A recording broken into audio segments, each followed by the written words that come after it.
Welcome to a new session of KCC tutorials. बच्चों, आज हम 8th साइंस का 18th लेसन इकोसिस्टम सीखेंगे।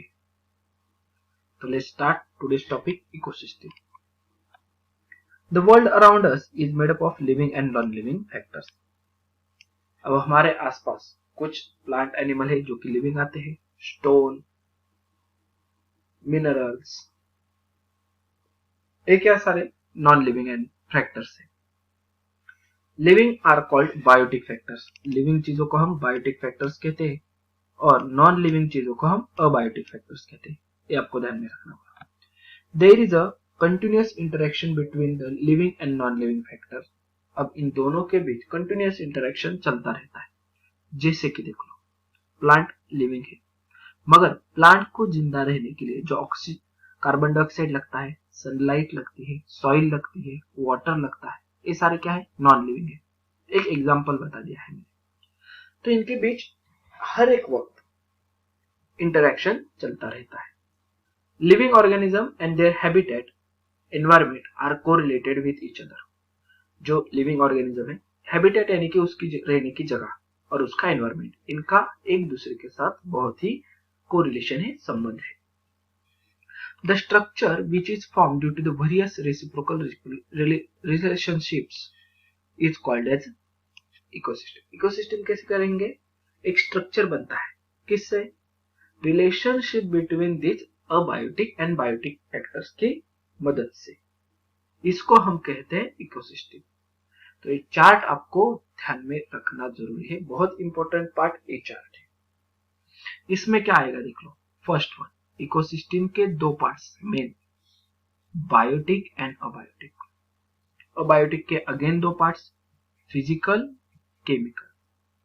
केमिकल में अगेन दो पार्ट्स, इनऑर्गेनिक, ऑर्गेनिक। आगे समझ में। अब इन्हें हम पहले पढ़ते हैं कि अबायोटिक क्या है। अबायोटिक में फिजिकल में आता है, जो फिजिकली हमें दिखाई देते हैं। फिजिकली में आता है air, water, vapour, mineral, soil and sunlight. और केमिकल, जिसमें केमिकल्स है जैसे कि hydrogen, oxygen, nitrogen, calcium, iron, potassium, sodium, ये आते हैं इनऑर्गेनिक में।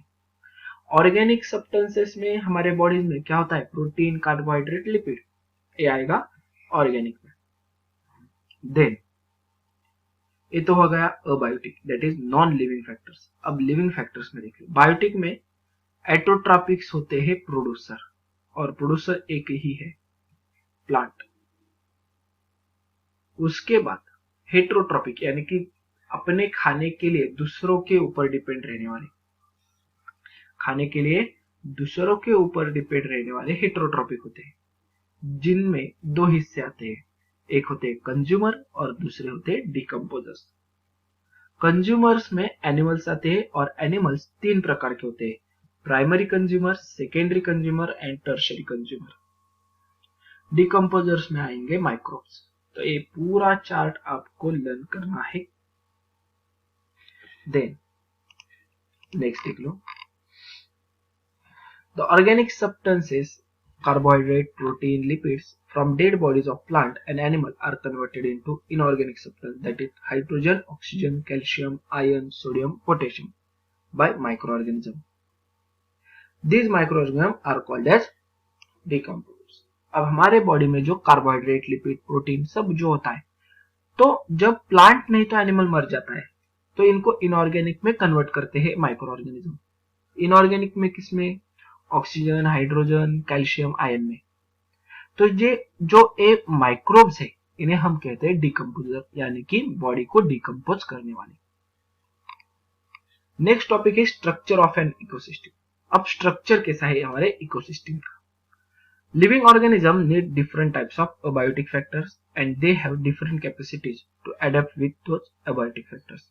लिविंग ऑर्गेनिज्म को अबायोटिक नॉन लिविंग थिंग्स की बहुत जरूरत होती है, मगर कितनी, वो उनके ऊपर डिपेंड है, उनके कैपेसिटी के ऊपर डिपेंड है। Some microbes need oxygen while others don't.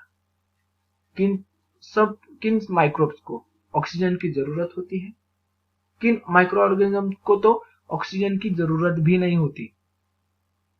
Then plants में क्या चाहिए? प्लांट्स को need more sunlight while other glow well in shade.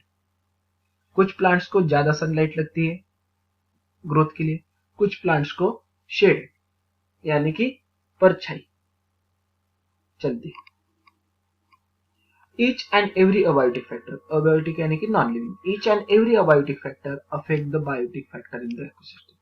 हर एक non living factor living factor के ऊपर अफेक्ट करता ही है, असर डालता ही है। हमारे ऊपर air, water, soil, sunlight, temperature, humidity, इनका असर होता है। टेम्परेचर बढ़ जाएगा, हमारी बॉडी उसके हिसाब से काम करती है, पसीना आ जाएगा आपको, बराबर। Abiotic factors in ecosystem decide which biotic factor will survive in it and what will be their number.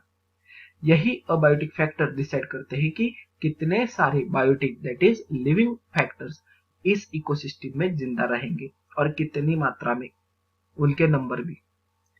The proportion of abiotic factor in ecosystem is always changing as biotic factor use and excrete abiotic factor.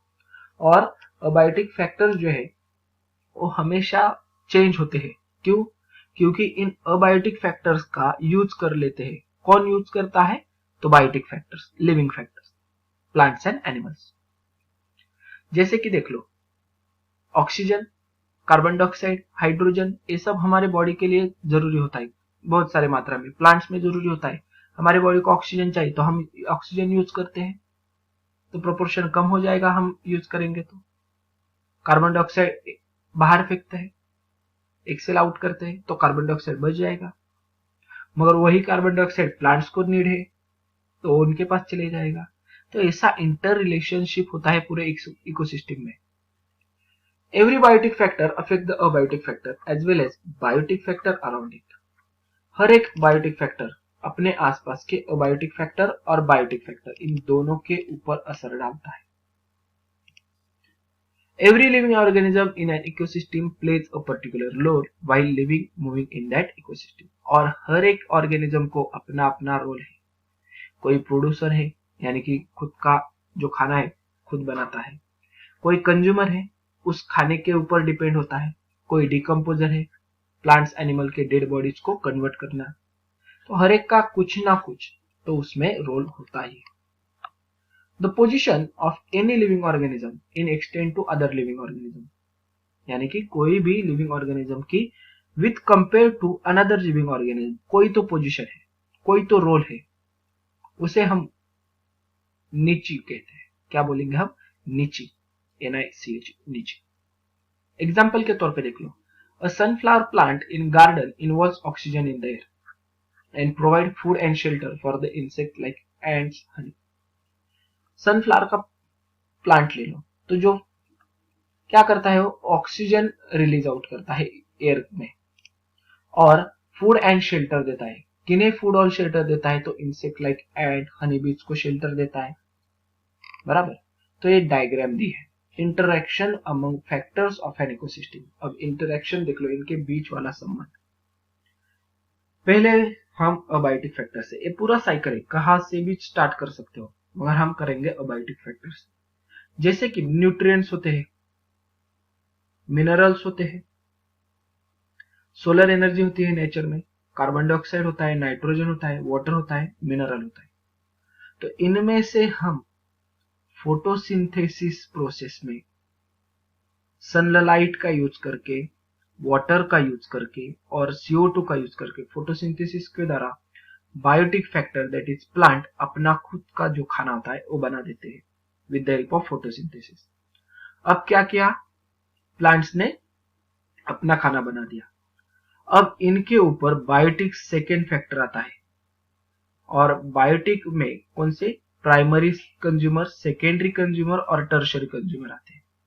अब देख लो, in plants को, plants ने जो खाना बनाया है उसको sheep खाएगी, primary consumer.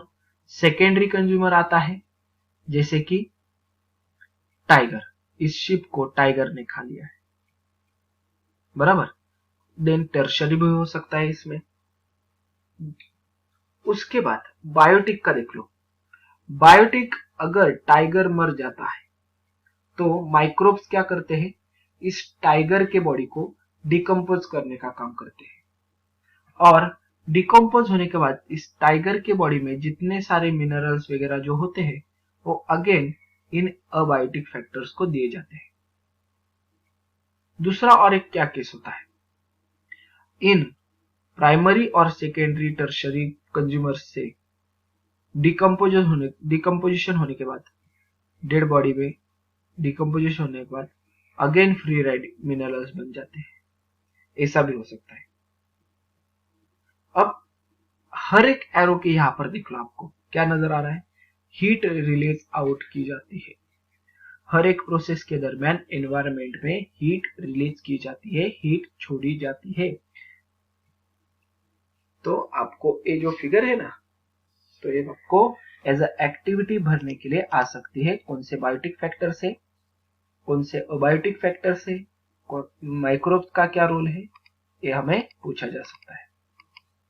Most of the ecosystem are complex, ज्यादा तो सारे लगभग इकोसिस्टम है वो कॉम्प्लेक्स स्ट्रक्चर है उनका, एंड ट्रेमेंडस क्वांटिटेटिव क्वालिटेटिव वैरायटी, और उनमें बहुत ज्यादा मात्रा में क्वांटिटी में भी और क्वालिटी में भी बहुत ज्यादा मात्रा में वैरायटी ऑफ स्पीशीज है, यानी कि अलग अलग एनिमल्स, अलग अलग माइक्रोब्स, अलग अलग प्लांट्स, ये सारे इन्वॉल्व होते हैं। In ecosystem of tropical country like India, few species of living organisms are found everywhere in a large number. अब इंडिया एक ऐसी ट्रॉपिकल कंट्री है जिसमें ट्रॉपिक ऑफ कैंसर जिस कंट्री से जाता है उन, नहीं तो ट्रॉपिक ऑफ कैप्रिकॉन जिन कंट्रीज में से जाता है उनको ट्रॉपिकल कंट्रीज बोलते हैं। तो ऐसी बहुत सारी प्रजातियां हैं वो हर एक प्लेस पर हमें नजर आती है। एग्जाम्पल के तौर पे देख लो डॉग हमें बर्फीली रीजन में भी, डेजर्ट्स में भी, सभी जगह पर दिखाई देते हैं। Remaining species of plants and animal are found in small number, और जो दूसरे होते हैं वो हमें कुछ छोटे नंबर में दिखाई देते हैं, जैसे कि सिंगल हॉर्न जो कि असम में ही दिखाई देता है, एक शिंगी गेंडा जिसे बोलते हैं हम, बाघ, लायंस, एक कुछ स्पेसिफिक रीजन में ही दिखाई देते हैं। Some species are very few in number, कुछ तो बहुत ही कम मात्रा में है, जैसे कि lion, tiger. Variety of ecosystem is found on earth, और इससे बहुत सारी ज्यादा मात्रा में वैरायटी ऑफ इकोसिस्टम बनी हुई है हमारी अर्थ पे। Each place has a different ecosystem, और हर एक प्लेस की अलग अलग इकोसिस्टम होती है, जैसे कि पॉन्ड की, फॉरेस्ट की अलग इकोसिस्टम रहेगी, पॉन्ड की अलग इकोसिस्टम होती है, ओशन की, रिवर की। Types of ecosystem are form according to size, shape, size, place, climate, types of plants and animal. तो इकोसिस्टम कैसे फॉर्म होती है, according to its size, according to its place, according to its climate, कैसा climate है उस ecosystem का, और उस इकोसिस्टम में कौन कौन से प्लांट्स एंड एनिमल्स आते हैं, इनसे हम अलग अलग इकोसिस्टम्स बनाई है। Many types of ecosystem are found in biosphere. अब बायोस्फीयर क्या होता है हमें मालूम है, हमारे आसपास जितना सारा है वो है बायोस्फीयर, लिथोस्फीयर, हाइड्रोस्फीयर और एटमॉस्फेयर, इन तीनों चीजों को मिला के बन जाता है बायोस्फीयर। कौन सी, lithosphere that is land, then hydrosphere that is water, and atmosphere यानी कि एयर, इन तीनों को मिला के बन जाता है biosphere. Their specific function continues according to their environment, और हर एक का अपने एनवायरमेंट के अनुसार काम चलता है। Though this ecosystem took independent and different, they are linked to each other directly और इनडायरेक्टली, मगर अलग अलग दिखने वाली ये सभी इकोसिस्टम डायरेक्टली नहीं तो इनडायरेक्टली एक दूसरे से जुड़ी होती है, एक दूसरे के ऊपर डिपेंड होती है, लैंड की वाटर पे, वाटर की एयर पे, एयर की लैंड पे, ऐसे सभी जगह। They were therefore we cannot separate these small ecosystem for each other but can classify their according to their function। हम इसे सेपरेट नहीं कर सकते मगर क्लासिफाई जरूर कर सकते हैं अकॉर्डिंग टू देयर फंक्शन, वो क्या फंक्शन करती है।